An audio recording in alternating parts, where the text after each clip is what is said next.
नमस्कार दोस्तों, आपका स्वागत है आपके अपने YouTube चैनल राजन क्लासेज में। दोस्तों, आज की वीडियो के अंदर हम करने वाले हैं मोस्ट रीजनिंग के इम्पोर्टेंट क्वेश्चन जो यहाँ पर आपके एग्ज़ामों के अंदर पूछे जा रहे हैं। और दोस्तों, ये आपको ऐसे क्वेश्चन करवा रहा हूँ जो आपके एग्ज़ामों के अंदर बार बार पूछे जाते हैं। अगर आप कमज़ोर से कमज़ोर अगर स्टूडेंट है ना, तो आपको बिल्कुल भी टेंशन लेने की ज़रूरत नहीं है, क्योंकि यहाँ पर मैं आपको एकदम बिल्कुल जीरो लेवल से वीडियो को स्टार्ट कर रहा हूँ। एकदम जीरो लेवल से हर एक चीज़ को समझाते हुए चलूँगा। यहाँ पर हाई लेवल की तरफ चलेंगे और यहाँ पर दोस्तों दिल्ली पुलिस कांस्टेबल हुआ और एसएससी के जितने भी एग्ज़ाम हुए वो सारे क्वेश्चनों को दृष्टि से, वहाँ पर जो एग्ज़ामों की दृष्टि से ये सारे क्वेश्चन जो है आपके मोस्ट इम्पोर्टेंट रहने वाले हैं। अगर आप कमज़ोर स्टूडेंट है ना, तो आपको बिल्कुल भी घबराने की ज़रूरत नहीं है, क्योंकि अगर आप कमज़ोर स्टूडेंट है ना, तो आप हमारे यूट्यूब चैनल से जुड़ जाइएगा। यहाँ पर आपको एकदम बिल्कुल जीरो लेवल से हम जो है वीडियो को स्टार्ट करते हैं और अच्छी तरह से समझाते हुए चलते हैं। तो चलिएगा दोस्तों, हम आज की वीडियो को स्टार्ट करते हैं। लेकिन जी हाँ, अगर आपने अभी तक हमारे यूट्यूब चैनल राजन क्लासेज को सब्सक्राइब नहीं किया है तो सब्सक्राइब कर लीजिएगा, ताकि इसी प्रकार की वीडियो आपके सामने आती रहती है। तो चलिएगा, हम आज की वीडियो को स्टार्ट करते हैं। चलिएगा, आपके सामने देखिएगा पहला क्वेश्चन है और इस प्रकार का क्वेश्चन दे रखा है। देखिएगा, दिए गए युग में व्यक्त किए गए संबंधित अक्षर या अक्षरों का चयन कीजिएगा। अब यहाँ पर रीजनिंग के देखो इस प्रकार से आपका सामने क्वेश्चन आता है, आपको पता लगाना होता है। देखो, आप इस प्रकार के क्वेश्चन को करने से पहले आप एक चीज़ देखिएगा। सबसे पहले यहाँ पर आप क्या करना है, जो यहाँ पर देखो इस वाले का संबंध जो है इस वाले से होगा और इस वाले का संबंध जो है हमसे पूछ रहा है कि कैसा होगा। जो संबंध इस वाले में होगा वैसा ही संबंध इसमें भी होना चाहिए। आपको उस लॉजिक का पता लगाना होता है। तो यहाँ पर आपको क्या करना है, देखिएगा। तो यहाँ पर आपके सामने ये क्यों दे रखा है और क्यों आपके 17 नंबर पे होता है, ठीक है ना। इसमें जो पहला लेटर हमने क्यों देखा, और इस वाले में आपको जो वाई दे रखा है वाई आपके 25 नंबर पे होता है। अब 17 से यहाँ पर 25 हो गया है, मतलब कि यहाँ पर जो है 17 से 25 होने का मतलब इसके अंदर प्लस 8 जोड़ दिया गया, ठीक है। प्लस 8 जोड़ दिया गया। अगर मैं उसी तरह से देखो इसके अंदर प्लस 8 जोड़ दिया गया। अगर मैं देखो इस के अंदर अगर 8 जोड़ता हूँ, ठीक है ना, प्लस के अंदर 8 जोड़ता हूँ, के मेरे पास 11 नंबर पे होता है। 11 में मैं 8 जोड़ देता हूँ तो 19 आता है, और 19 नंबर पे मेरे पास एस होता है, ठीक है ना। अब देखो ये वाला ऑप्शन तो आपको कट ही गया और ये वाला ऑप्शन तो आपका कट ही गया। अब मेरे पास या तो पहला होगा या फिर हमारे पास चौथा होगा। लेकिन इसमें भी पहले में ऐसा आ रहा है, दूसरे चौथे में भी पहले बजी में हमारे पास ऐसा आ रहा है। तो हम करेंगे क्या, लास्ट वाले को पकड़ेंगे। देखो लास्ट वाले को पकड़ेंगे, क्योंकि इस वाले में ओ दे रखा है और इस वाले में क्यों दे रखा है, तो हम लास्ट वाले को पकड़ेंगे। तो चलिएगा, हम लास्ट वाले को पकड़ते हैं। अब देखिएगा, यहाँ तक आप समझ गए। अब देखो यहाँ पर ओ दे रखा है और यहाँ पर डब्लू दे रखा है, ठीक है। ओ आपके 15 नंबर पे होता है, यहाँ तक आप समझ गए। ओ आपके 15 नंबर पे होता है, डब्लू आपके जो आपके 23 नंबर पे होता है। कितने नंबर पे होता है, 23 नंबर पे होता है। 15 से अगर 23 पर आपको जाना है तो यहाँ पर आप 5 और 3 कितना, प्लस का 8 हो गया, ठीक है।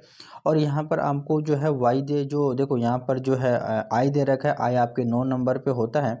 अगर 9 में मैं 8 जोड़ता हूँ तो यहाँ पर 17 आता है, ठीक है ना, 17 आता है। और 17 नंबर पे मेरे पास क्यों आएगा, तो लास्ट में मेरे पास क्यों आएगा हमारा, तो ये वाला ऑप्शन तो कट ही गया हमारा। तो हमारा ऑप्शन नंबर फोर्थ होगा, यानी कि ऑप्शन नंबर चौथा हमारा करेक्ट आंसर होगा।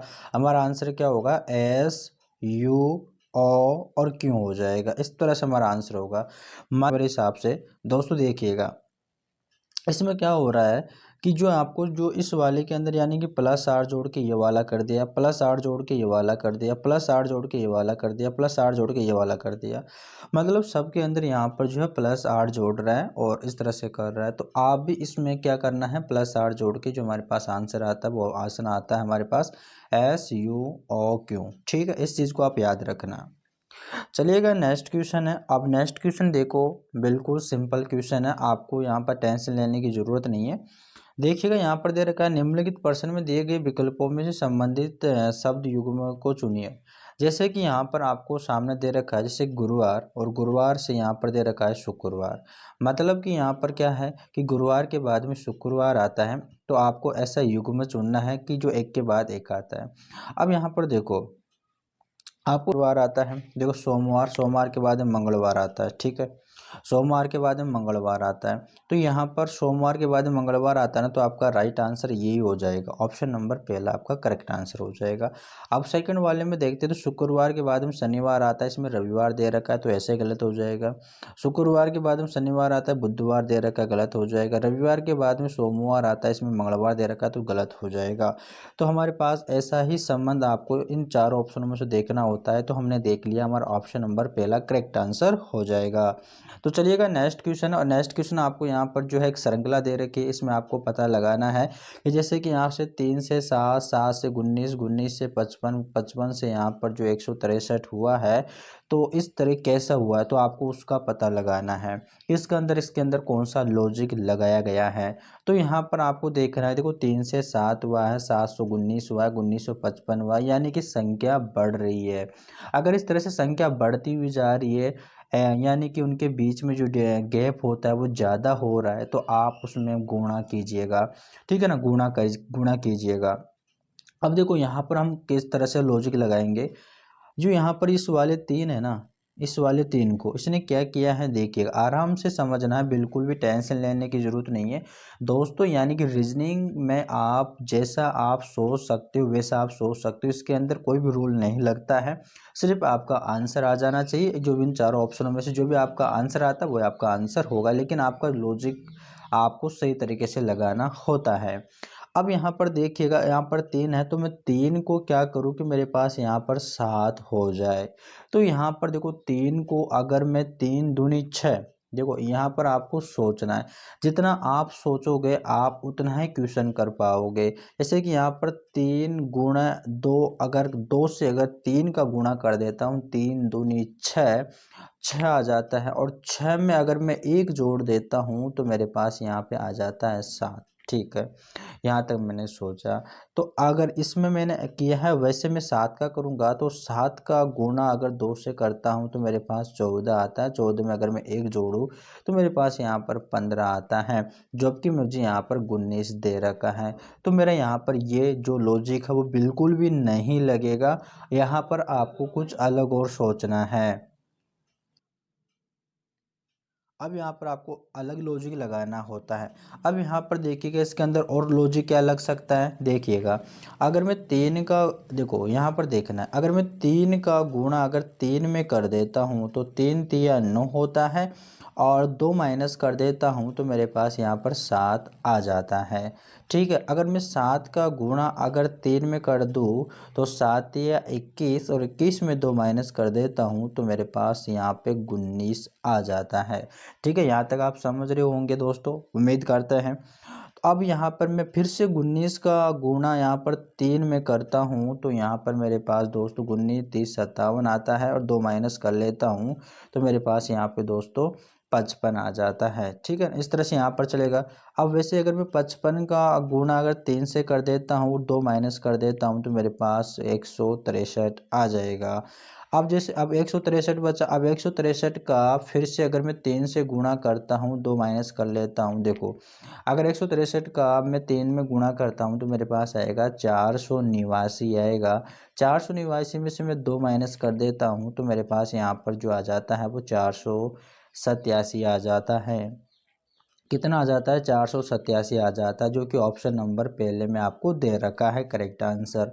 इस तरह से दोस्तों आपको सोच के चलना है। ठीक है ना, मैं उम्मीद करते हैं आपको ये दोस्तों वीडियो पसंद आ रही होगी, और आपको अच्छी तरह से समझ में भी आ रहा होगा। अगर दोस्तों वीडियो अच्छी लग रही हो तो चैनल को ज़रूर सब्सक्राइब करना है। चलिएगा दोस्तों, इस और चलिएगा नेक्स्ट क्वेश्चन है, और नेक्स्ट क्वेश्चन में आपको जो ब्लड रिलेशन से संबंधित क्वेश्चन दे रखा है, और आराम से समझेंगे दोस्तों, आपको बने रहना है। देखो यहाँ पर दे रखा है ए और बी भाई है, सी और डी बहनें हैं, ए का पुत्र डी का भाई है, और बी और सी से किस प्रकार से संबंधित है। आपके सामने ये सवाल रख दिया गया। अब यहाँ पर देखिएगा, यहाँ पर बोला जा रहा है ए और बी आपस में भाई है। ठीक है, आपस में भाई है। ये आपस में भाई है, पुरुष है, तो इनके ऊपर आपस में प्लस का चिन्ह लगा देंगे। सी और डी बहन है, तो अभी मुझे पता नहीं है कि ये ए और बी की ही बहन है या फिर अलग है, तो इसको मैं थोड़ा अलग लिख लेता हूँ। यहाँ पर सी और डी को यहाँ पर आपस में बहन है, तो यहाँ पर इसको माइनस के द्वारा प्रदर्शित कर देता हूँ। अब आगे यहाँ पर दे रखा है ए का पुत्र डी का भाई है। ए का पुत्र है कोई यहाँ पे, वो यहाँ पर किसका भाई है, यहाँ पर वो डी का भाई है। तो यहाँ पर डी, यहाँ पर क्या है, यहाँ पर जो है लड़की है, ठीक है ना, फीमेल है। और जो डी है वो सी की भी बहन है, जो हमने यहाँ पर लिखा था। और यहाँ पर जो ए का पुत्र है उनके यहाँ पर ये बहनें हो जाएगी। हमारे पास ये डायग्राम बन के कंप्लीट हो गया है। आपको डायग्राम बना लेना है। जब आपका डायग्राम समझ में आ जाएगा तो आप अच्छी तरह से क्वेश्चन को सोल्व भी कर लोगे। अब यहाँ से आपसे पूछा जा रहा है बी सी से किस प्रकार से संबंधित है। देखो इसमें आपको आंसर कैसे बताना होता है। अब यहाँ पर देखो आपसे पूछा जा रहा है बी सी से किस प्रकार से संबंधित है। देखो सी से जिसके बाद में से दे रखा होता है तो उसको आपको बताना नहीं होता है, उसकी नज़रों से आपसे देखना होता है। जैसे कि यहाँ पर सी के बाद में से दे रखा है, तो मुझे सी की नज़रों से देखना है कि सी जो है बी को क्या बोलेगी। ठीक है ना, सी जो है बी को क्या बोलेगी। देखो सी है ना, सी की बहन डी है, डी का भाई यहाँ पे जो है ये वाला है, और इनका जो पिताजी है वो यहाँ पर ए है। अब यहाँ पर जो इनके पिताजी का भाई क्या लगेगा, इनके पिताजी का भाई लगेगा अंकल लगेगा। ठीक है ना, क्या लगेगा, अंकल लगेगा। तो हमारा ऑप्शन नंबर जो है फोर्थ हमारा करेक्ट आंसर हो जाएगा। उम्मीद करते हैं आपको ये चीज़ भी समझ में आ गई होगी। चलिएगा अब हमारा नेक्स्ट क्वेश्चन है, और नेक्स्ट क्वेश्चन वेन डायग्राम से संबंधित है। आपके सामने यहाँ पर क्वेश्चन रखा गया, निम्नलिखित में से कौन सा वेन आरेख क्लर्क को सरकारी कर्मचारी शिक्षित व्यक्तियों के बीच यहाँ पर उचित संबंधों का प्रतिनिधित्व करता है। आपके सामने क्वेश्चन रखा गया, आपको जो आंसर बताना है। देखिएगा दोस्तों, यहाँ पर जो आपके सामने रखा गया क्लर्क को, सरकारी कर्मचारी और शिक्षितों का आपको जो है वेन डायग्राम बनाना है, कौन किसके अंतर्गत आता है, इस प्रकार से आपको संबंध बताना होता है। यहाँ पर देखिएगा, यहाँ पर देखिएगा, यहाँ पर जो कुछ क्लर्क जो है बनेगा, जो है सरकारी कर्मचारी होते हैं। ठीक है ना, यानी क्या होते हैं, आपका गवर्नमेंट एम्प्लॉय होते हैं। ठीक है ना, यानी गवर्नमेंट यहाँ पर एम्प्लॉय होते हैं। यानी कुछ क्लर्क आपके जो है सरकारी कर्मचारी होते हैं, कुछ क्लर्क आपके अलग होते हैं, यानी ठीक है। और दूसरी चीज़ यहाँ पर देखो, यहाँ पर शिक्षित व्यक्तियों का दे रखा है, तो यहाँ पर आपके सामने देखिएगा, देखिएगा कोई यानी कि शिक्षित व्यक्ति, तो शिक्षित व्यक्ति क्या होगा कि इन दोनों का हिस्सा ले लेंगे। ठीक है ना, इस दोनों का आधा आधा हिस्सा ले लेंगे। तो इस प्रकार से आपका डायग्राम बनेगा इस इन चार ऑप्शनों के अकॉर्डिंग। तो ठीक है ना, यानी कि आपका ऑप्शन नंबर आपका सी करेक्ट आंसर होगा। लेकिन जो आपके देखिएगा, इस चीज़ को आप समझिएगा, जो आपके इस क्वेश्चन में जो आपका आंसर दे रखा है, तो इस क्वेश्चन में आपको जो आंसर को सही माना गया वो इसको माना गया कि यानी कि जो है कुछ क्लर्क यहाँ पर जो सरकारी कर्मचारी होते हैं, और कुछ क्लर्क और कुछ यहाँ पर सरकारी कर्मचारी जो होते हैं शिक्षित होते हैं। लेकिन ऐसा नहीं है, क्योंकि इसका डायग्राम देखो यहाँ पर ऐसा ही बन सकता है। आप ऐसे सोचिएगा कि यहाँ पर जो है कुछ क्लर्क, ठीक है ना, कुछ क्लर्क यहाँ पर आपके सरकारी जो है एम्प्लॉय होते हैं, यहाँ पर आपके सरकारी कर्मचारी होते हैं, और सभी क्लर्क और सभी सरकारी कर्मचारी जो है शिक्षित होते हैं। ऐसा तो है ही नहीं है कि जो अशिक्षित लोग हैं वो यहाँ पर क्लर्क बन जाएंगे, सरकारी कर्मचारी बन जाएंगे। तो इसका डायग्राम ऐसे भी बनेगा। ठीक है। और जो इस क्वेश्चन का जो आंसर माना गया है, जो आपके एग्जामों में आया था, वो इस वाले ऑप्शन को ही माना गया, इसलिए मैंने आपको ये भी बता दिया है। और मेरे हिसाब से ये वाला आपका जो ऑप्शन है वो ये वाला ऑप्शन आपका करेक्ट होगा। ठीक है ना। तो चलिएगा नेक्स्ट क्वेश्चन है, और नेक्स्ट क्वेश्चन देखो आपको यहाँ पर दे रखा है, यदि वर्णमाला श्रृंखला को उल्टे क्रम में रख दिया जाए, क्रम में दिया गया है, तो ओ के दाएं से आठवां अक्षर ज्ञात कीजिएगा। देखो जब आपकी एबीसीडी होती है, देखो यहाँ पर आपकी ए बी सी और डी होती है, यहाँ पर चलती जाती है और जेड तक चलती है। और यहाँ पे जो आपके यहाँ पर ये वाला जो इधर से अगर हम चलते हैं तो इधर वाले से हमारा लेफ्ट होता है, और इधर से हमारा चलता है जो हमारा राइट होता है।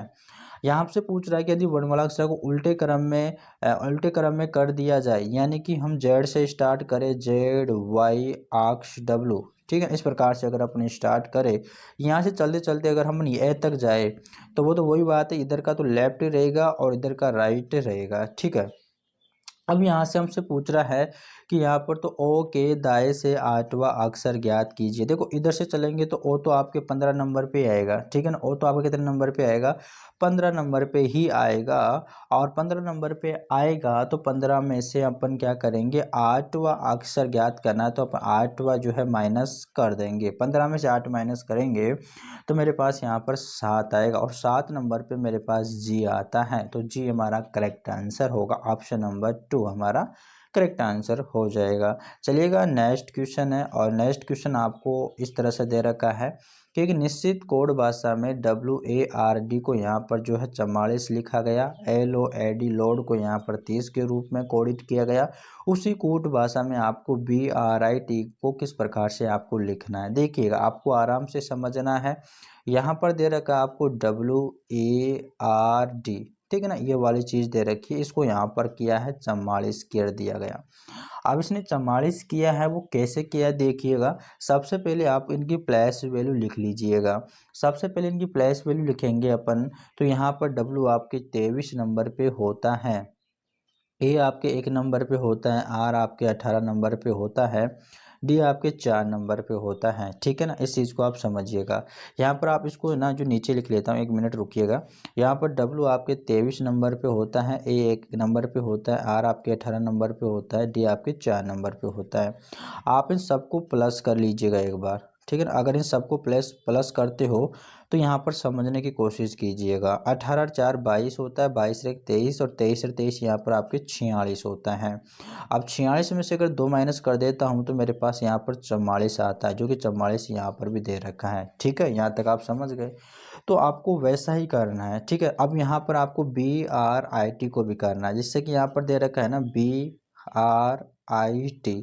अब बी आपके 2 नंबर पे होता है, आर आपके 18 नंबर पे होता है, आई आपके 9 नंबर पे होता है, टी आपके 20 नंबर पे होता है। इन सबको आपको प्लस कर लेना है, ठीक है ना। जैसे आप इन सबको प्लस करते हो तो यहाँ पर देखना है, देखो 18 18 2 20 होता है, 20 और 20 40 से 49 होता है। अब 49 में से 2 माइनस करेंगे तो यहाँ पर मेरे पास जो आंसर आएगा वो 47 आएगा। कितना आएगा, 47 आएगा, जो कि ऑप्शन नंबर 2 में दे रखा है मेरा करेक्ट आंसर। तो इस प्रकार से आपको करना है। तो BRIT को किस कूट भाषा में लिखा जाएगा, 47 में। सबको जोड़ना है, सबको जोड़ने के बाद में आपको 2 माइनस कर लेना है। इस तरह से यहाँ पर आपका आंसर आ जाएगा। अब चलिएगा हमारा नेक्स्ट क्वेश्चन है, और इस जो आपका जो सीटिंग अरेंजमेंट जो आपका क्वेश्चन आता है, इसको आपको जो है देख के घबराना नहीं है, आपको जो है आपको करना है, ठीक हो। देखो आपको यहाँ पर जो है क्वेश्चन दे रखा है, यहाँ पर एक शक्ति है, ठीक है ना। देखो पहले यहाँ पर आपको एक चीज़ का पता होना चाहिए, आपको जो डायरेक्शन का पता होना चाहिए। देखिएगा सबसे यानी कि ऊपर जो होता है वो यहाँ पर आपको जो उत्तर होता है, नीचे आपकी जो है दक्षिण होता है, ठीक है, इस प्रकार से दक्षिण होता है। इधर की साइड आपके पूरब होता है और इधर की साइड आपके पश्चिम होता है, ठीक है ना। इस चीज़ को आप समझिएगा। इस चीज़ को आपको अगर इस दिशा के बारे में पता है तो आप इस क्वेश्चन को भी आप सोल्व कर लोगे। कैसे, देखो यहाँ पर शक्ति है, जो यहाँ पर देखो शक्ति है, जो शक्ति क्या कर रही है, पूर्व की ओर। अब पूर्व देखो यहाँ पर देखो पूर्व वो किधर है, यानी इस तरफ है ना पूर्व, यहाँ पर इधर देखिए पूर्व इधर है ना, तो इधर जाएगी पूर्व, है ना, यानी इस तरफ जाएगी, ठीक है, इस तरफ जाएगी। और कितनी जाती है, 20 मीटर, ठीक है ना, कितने जाते हैं, 20 मीटर दौड़ती है। अब और बोल रही है, और दाएं मुड़कर 10 मीटर दौड़ती। अब दाएं इसका क्या हो जाएगा, देखो इधर तो इसका लेफ्ट हो जाएगा और इधर इसकी तरफ राइट हो जाएगा, ठीक है ना। तो यहाँ पर आपको क्या करना है, दाएं मुड़ना है, लेफ्ट की तरफ मुड़ना है, यानी इधर 10 मीटर चलती है, ठीक है, 10 मीटर चलती है। 10 मीटर चलने के बाद फिर से दाएं मुड़ती है, ठीक है ना। दाएं मुड़ने का मतलब यहाँ पर देखो इधर हो जाएगा इसका दाया, इधर हो जाएगा लेफ्ट, ठीक है। अब इसके अब यहाँ पर जो है क्या मुड़ती है फिर से, यानी कि फिर से दाएं मुड़ती है और 9 मीटर चलती है, ठीक है ना। यहाँ पर 9 मीटर चल जाएगी, ठीक है ना, 9 मीटर चल जाएगी। और फिर बाएं मुड़ती है, देखो फिर बाएं मुड़ने का मतलब क्या हो जाएगा, इधर तो इसका लेफ्ट हो जाएगा, इधर इसका राइट हो जाएगा। अब यहाँ पे इधर सॉरी इधर ये ऊपर वाले की तरफ तो राइट हो जाएगा, नीचे की तरफ लेफ्ट हो जाएगा। अब यहाँ पर 9 मीटर चलती है। अब फिर से यहाँ पर वो बाएं मुड़ती है, और बाएं मुड़ती है और 5 मीटर दौड़ती है। जैसे 5 मीटर यहाँ पर चलती है, 5 मीटर चलेगी, ठीक है। और फिर बाह्य मूर्ति है, तो इसका बाह्य आप कौन सा हो जाएगा, बाह्य इस तरफ हो जाएगा, यानी इस तरफ हो जाएगा। बाह्य मूर्ति और 12 मीटर चलती है, तो इधर चलेगी 12 मीटर, ठीक है ना, 12 मीटर इधर की तरफ चलेगी। अब 12 मीटर फिर बोलती है फिर बाह्य मूर्ति है, तो इस ये लेफ्ट हो जाएगा और ये राइट हो जाएगा, ठीक है। तो अब बोलती है बाह्य मूर्ति वो 6 मीटर चलती है, ठीक है ना, 6 मीटर चलेगी, यहाँ पर 6 मीटर चलती है। अब इसका मुख किस दिशा की ओर है, अब आपको पता है कि ऊपर की तरफ क्या होता है, ऊपर की तरफ उत्तर होता है, तो यहाँ पर इसका जो मुख है वो उत्तर की तरफ होगा। तो हमारा करेक्ट आंसर होगा ऑप्शन नंबर सी, हमारा करेक्ट आंसर हो जाएगा, यानी नॉर्थ, यानी कि उत्तर दिशा की ओर होगा। चलिएगा नेक्स्ट क्वेश्चन है, और नेक्स्ट क्वेश्चन आपका देखिएगा इस तरह का दे रखा है, दिए गए विकल्पों में से वह शब्द चुनी जो दिए गए शब्द अक्षरों का प्रयोग करके नहीं बनाया जा सकता। बोला गया कि नहीं बनाया जा सकता, दिए गए विकल्पों में से वह शब्द चुनिए जो दिए गए शब्द के अक्षरों का प्रयोग करके नहीं बनाया जा सकता। जो भी इसमें अक्षर दे रखा है उन अक्षरों से इन 4 ऑप्शनों में से कौन सा नहीं बनाया जा सकता। अब यहाँ पर देखिएगा COME है, तो यहाँ पर देखो COME आ रखा है तो बन जाएगा, ठीक है ना, ठीक है, ये तो बन जाएगा। PAT देखो PAT बन जाएगा, ये इसका में बन जाएगा, ठीक है, ये भी बन जाएगा। TIME TI देखो T यहाँ पर दे रखा है, I यहाँ पर दे रखा है, M दे रखा है, E दे रखा है, तो टाइम भी बन जाएगा, ठीक है, टाइम भी बन जाएगा। अब यहाँ पर दे रखा मोस्ट, तो यहाँ पर देखो M दे रखा है, O यहाँ पर O दे रखा है, और यहाँ पर S, भाई इसमें किसके अंदर आपके S कहीं पर भी नहीं दे रखा, तो यहाँ पर जो है हमारे पास जो फोर्थ हमारा ऑप्शन जो है करेक्ट हो जाएगा। ये वाला मोस्ट जो है आपको नहीं बनाया जा सकता कॉम्पिटिबल से, यानी कि मिलिंग से। दोस्तों उम्मीद करते हैं आपको वीडियो बहुत ही अच्छी लगी होगी। अगर दोस्तों वीडियो अच्छी लगी हो तो चैनल को ज़रूर सब्सक्राइब करें, अपने दोस्तों के पास में भी शेयर कर दीजिएगा, अपने स्टडी ग्रुप में भी शेयर कर दीजिएगा। दोस्तों सपोर्ट करिएगा, चैनल को ज़रूर सब्सक्राइब कीजिएगा। चलिएगा दोस्तों, हम मिलते हैं नेक्स्ट वीडियो में, तब तक के लिए धन्यवाद।